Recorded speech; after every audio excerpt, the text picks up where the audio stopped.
Sud Radio 10h midi, Valérie Expert. Et le vendredi, c'est Gérard Collard et il est là, fidèle au poste, avec nous, avec ses livres. Bonjour, madame. Bonjour, baissez un petit peu votre micro, il est un peu haut, on ne vous voit pas, parce que vous n'êtes pas très grand. Donc, voilà. Merci, c'est votre micro qui est Allez, trop on va haut et être trop joyeux grand. aujourd'hui, on va vous recommander plein de choses. Alors moi déjà, un coup de gueule, je ne veux plus recevoir de livres qui Ah oui, parlent ça, du c'est- Covid. Je viens de recevoir un roman, alors qui est sûrement très bien, mais alors déjà, de voir des virus stylisés, j'ai pas Ah oui. envie de prendre ce livre. Donc je fais comme aurait fait Jean-Pierre Coff, je le jette. Voilà. Gérard, qu'est-ce que vous avez lu cette J'ai semaine? décidé de vous emmener, ceux qui n'ont pas pu partir ou qui ne Ouais. peuvent pas partir et tout, je vous emmène en Italie. Et alors vraiment, c'est absolument... ça s'appelle La Saga des Florio, Les Lions de Sicile. C'est chez Ouais. Albin Michel, il y aura 3 tomes, ou Ah, plusieurs tomes. Ça, C'est un bien. peu comme, vous savez, l'italienne qui a écrit la prodigieuse année, Ouais. ou je ne sais plus quoi, qui se passait en Italie. Mais alors là, on est en Calabre, en 1799, il y a un tremblement de terre. On est dans un petit village, et puis il y a une famille qui décide de partir à Palerme pour réussir sa vie. Alors il y a le mari, la femme, et puis les 2 enfants. Ils vont se retrouver à Palerme, et puis ils veulent se lancer dans le commerce. Alors commerce herbes médicinales, fines herbes, enfin, vous voyez, choses comme ça. Alors les gars de Palerme, la bourgeoisie de Palerme, ça c'est pas possible, parce que pour eux, un Calabrais, ça sent la sueur, c'est des travailleurs, c'est des pauvres horribles. Et en fait, je ne savais pas, mais les Florio ont été pendant une période une des plus grosses fortunes d'Italie. Vous savez, c'est un peu comme les Agnelli. Et là, vous allez voir leur combat pour réussir, pour Ouais, leur alors c'est dur, ascension, ça va. leur Les premières ascension années, dans la- ouais, les premières Ouais. années, c'est très très dur. Et puis voilà, ils vont réussir. Alors il y a des personnages de femmes absolument géniales, les hommes aussi, parce que je trouve qu'en ce moment, alors pendant un moment, il y avait que les hommes qui faisaient l'histoire, et puis maintenant, il y a que les femmes qui font l'histoire. Alors généralement, l'histoire elle est faite un Ouais, peu par les un deux. peu Alors par les c'est deux, vrai ouais. que les hommes écrivaient de l'histoire et qu'on en moins temps. Mais bon. Et puis alors c'est plein de rebondissements, c'est plein de saveurs, c'est plein de... C'est une saga. Ah ouais, mais une fois que vous êtes dedans, vous savez, c'est la saga. C'est entre ce film avec Visconti, Le Guépard. Alors, le Guépard, c'est l'aristocratie qui est en fin de course, voilà. Et là, c'est cette bourgeoisie qui arrive. Et puis, il y a un truc aussi, les 2 frères, ils sont amoureux de la même femme. Alors ça, vous imaginez les Oui, contre- il y a des rivalités. Ouais. Ah ouais, alors vous prenez un Alors, coup de... redites. Alors, ça s'appelle...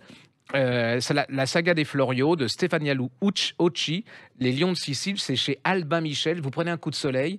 Mm. Franchement, je suis pas forcément fanat de ce genre de choses, mais vous allez vous faire C'est un avoir. côté un petit peu romantique sur la couverture, mais ce que vous Ouais, racontez, ouais, enfin, c'est non, c'est vrai, amour, une vraie époque trahison, ouais, c'est une vraie et histoire de puis l'ascension de cette famille. Oui, c'est vraiment l'Italie du Sud. Vous savez comment ça se. On voit comment les grandes fortunes se sont faites là-bas, et puis les gens qui ont fait ces fortunes étaient vraiment au départ des gens pauvres. Il y a tout, romantique, page d'histoire, c'est super bien traduit.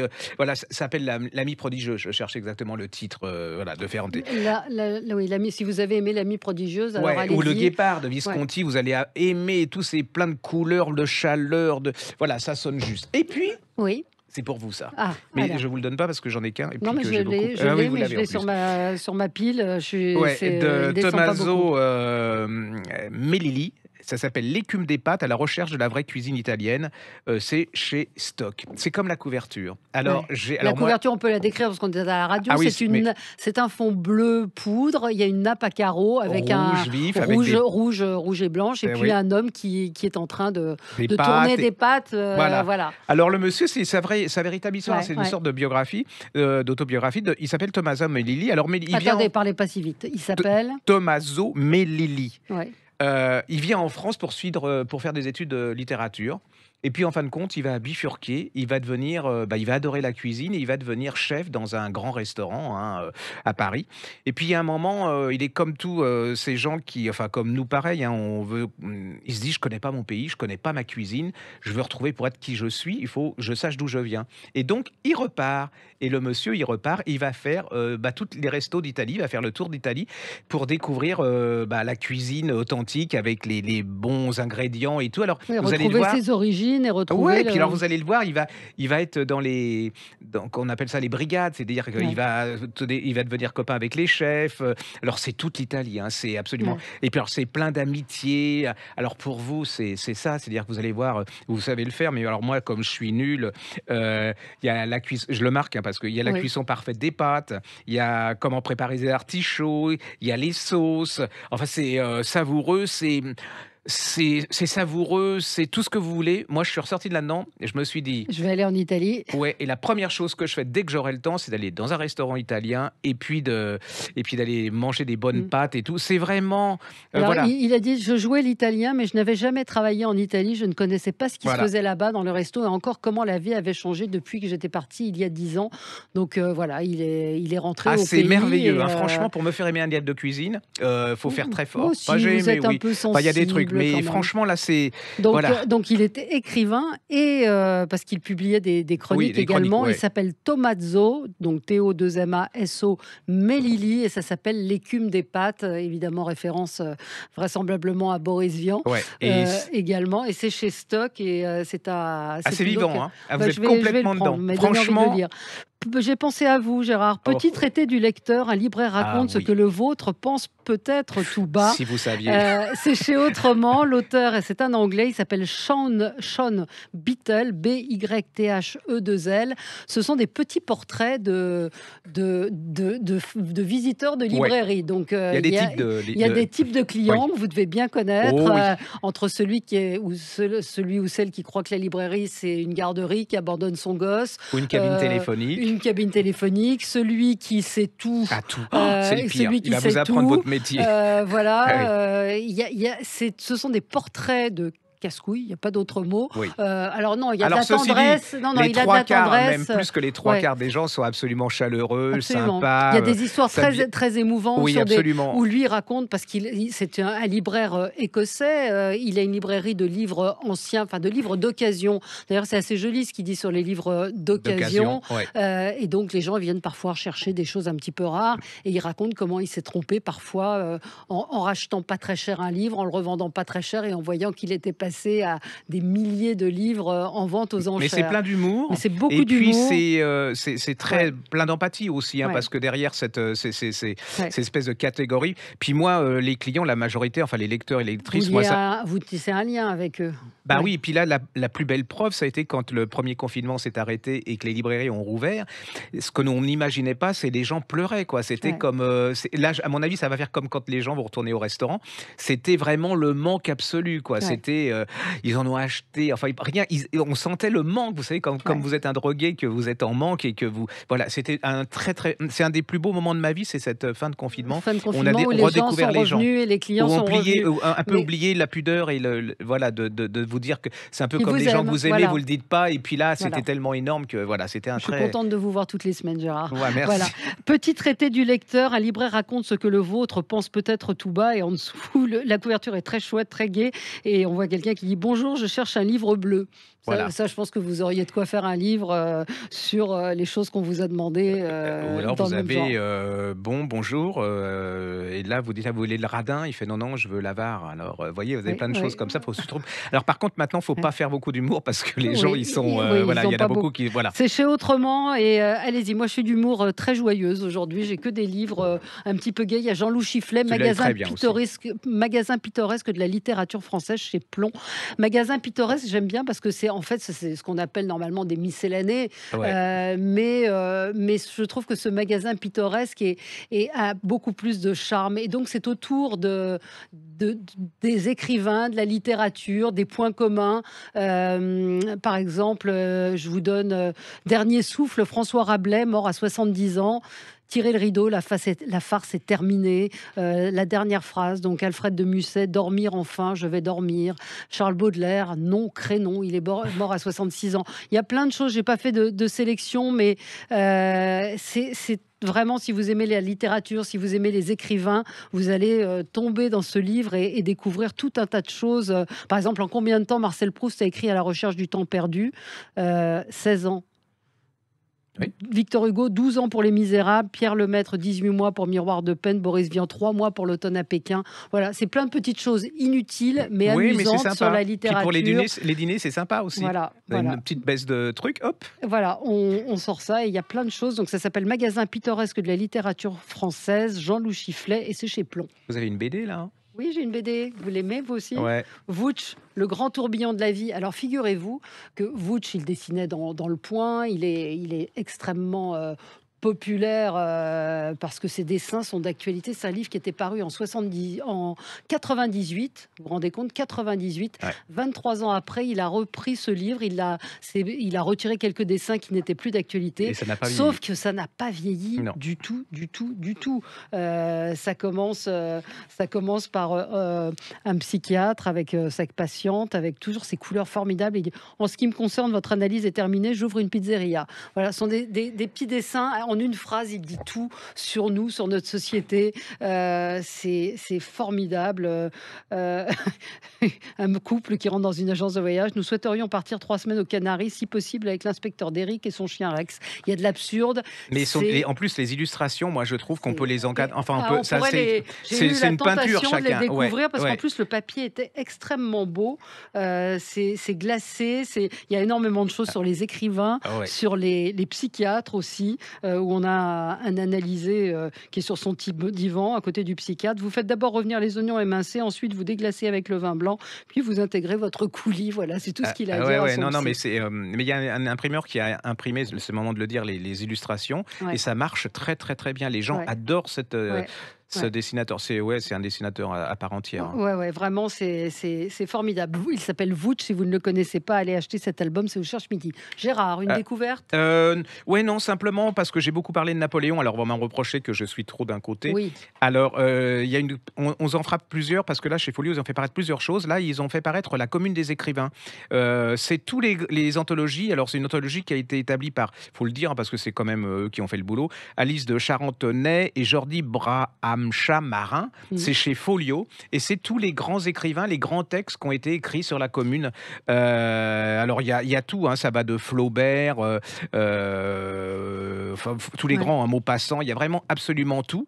Et voilà, il y a Rimbaud, Verlaine, Vallès, il y a des gens qu'on connaît pas, hein. Moi je connaissais pas, Alix Payen, voilà. Donc allez-y, c'est vraiment intéressant et ça vous fait vivre la Commune de l'intérieur et comment les gens de cette époque ont vu la Commune, parce que nous on réinterprète la Commune avec notre vision, et là c'est vraiment la Commune au quotidien alors c'est que du talent, hein. C'est vraiment plein d'émotions, c'est plein, voilà, allez-y. C'est une période qu'on a appris à l'école, on a un petit peu oublié. La prochaine fois, je vous forcément. parlerai dans la même collection, il y en a une qui s'appelle Les Pétroleuses, et vous allez voir, c'est absolument génial. Voilà, c'est chez Folio. J'y suis. Véronique Debure, on en parle.